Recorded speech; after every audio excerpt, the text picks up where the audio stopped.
En la cultura griega, única por su excentricismo, no usaban ropa interior, solo telas rectangulares que las colgaban en su cuerpo para envolverlo sin ningún tipo de diseño.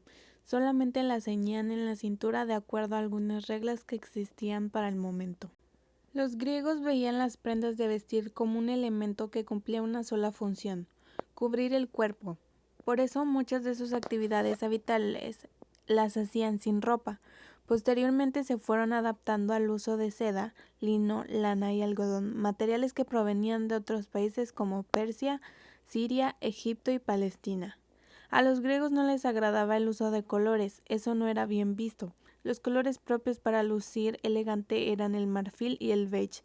Para uso cotidiano, sin embargo, para las mujeres era apropiado tonalidades rojo o marrón combinado con rojo y verde.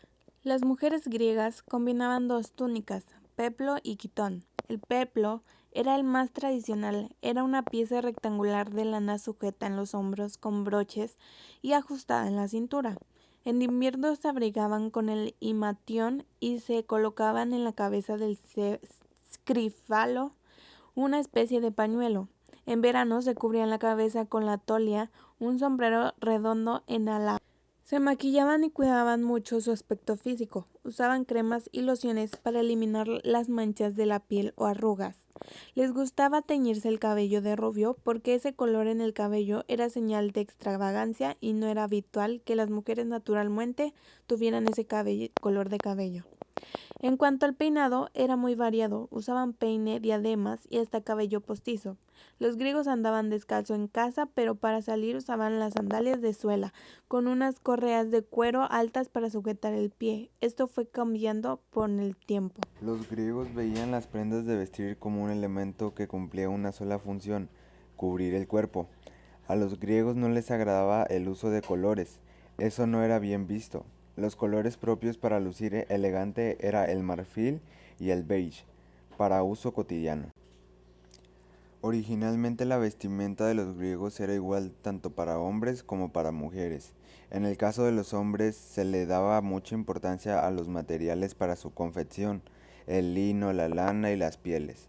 La vestimenta griega no presentaba costuras, más bien era drapeada. Así los sotabios de los hombres y las mujeres eran telas de forma rectangular que envolvían el cuerpo, sujetadas a los hombros con alfileres y atadas a la cintura con un cordón o cinturón, formando una túnica.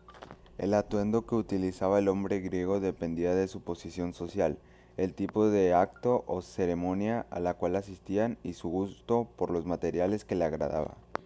El arte griego marca una referente para la civilización occidental que perdurará hasta nuestros días. Los modelos griegos de la antigüedad son tenidos como clásicos y los cánones escultóricos y los estilos arquitectónicos han sido recreados una y otra vez a lo largo de la historia del Occidente. Se denomina arte griego al conjunto de manifestaciones artísticas producidas en la antigua Grecia. Estas producciones, especialmente la arquitectura y la escultura, ejercieron una influencia extraordinaria en la cultura occidental hasta el presente. Ciertas formas incluso se expandieron hacia el oriente a partir de las conquistas de Alejandro Magno, dando lugar al desarrollo de estilo greco-búdico o Gandhara en la India. Las fuentes para conocer el arte griego son los propios restos que se han conservado, aunque deteriorados y dispersos, las copias realizadas por los romanos a partir de la conquista de Grecia y finalmente las obras literarias o tratadísticas escritas de la antigüedad, ya que la griega fue la primera cultura que escribió acerca del arte y los artistas. Para hablar de la pintura griega es necesario hacer referencia a la cerámica, ya que precisamente en la decoración de ánforas, platos y vasijas, cuya comercialización era un negocio muy productivo en la antigua Grecia, fue donde pudo desarrollarse este arte. Las primeras esculturas griegas fueron pequeñas figuras humanas hechas en materiales muy maleables, tales como la arcilla, el marfil o la cera. No fue hasta el periodo del Arcaico que los griegos comenzaron a trabajar la piedra. Los motivos más comunes de las primeras obras eran sencillas, estatuas de muchachos y muchachas. De formas lisas y redondeadas, estas figuras plasmaban en la piedra una belleza ideal. El templo fue, sin lugar a dudas, uno de los legados más importantes de la arquitectura griega a Occidente. Era de una forma bastante simple, una sala rectangular a la que se accedía a través de un pequeño pórtico y 4 columnas que sostenían un techo bastante similar al actual tejado a 2 aguas. En los comienzos, este fue el esquema que marcó los cánones. Muchas de las obras escultóricas se realizaban en bronce fundido. La mayoría de estas obras se ha perdido, sin embargo sabemos de su existencia por las copias en mármol del periodo romano. Para conseguir el ideal de armonía y equilibrio sin que la escultura perdiera naturalidad, desarrollaron el contrapposto, el cual permite representar el cuerpo humano en un reposo dinámico. Esto consiste en presentar una pierna en tensión y la otra en descanso, mientras los brazos alternan la tensión y el reposo de las piernas. De este modo, se inclina levemente la cadera en un sentido y la línea de los hombros en el sentido contrario.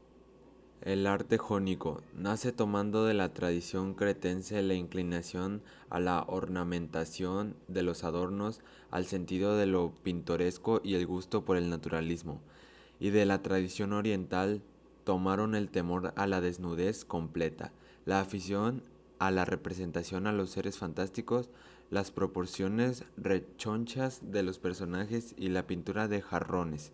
Utilizan el bronce y el mármol, buscan elegancia y el arte dórico, con tendencias y gustos especialmente helénicos como la perfecta armonía, la corrección de las formas y el desprecio por lo que no es esencial. Las esculturas revelan la fuerza corporal de los atletas, sus cuerpos musculosos y sus rostros serios y austeros.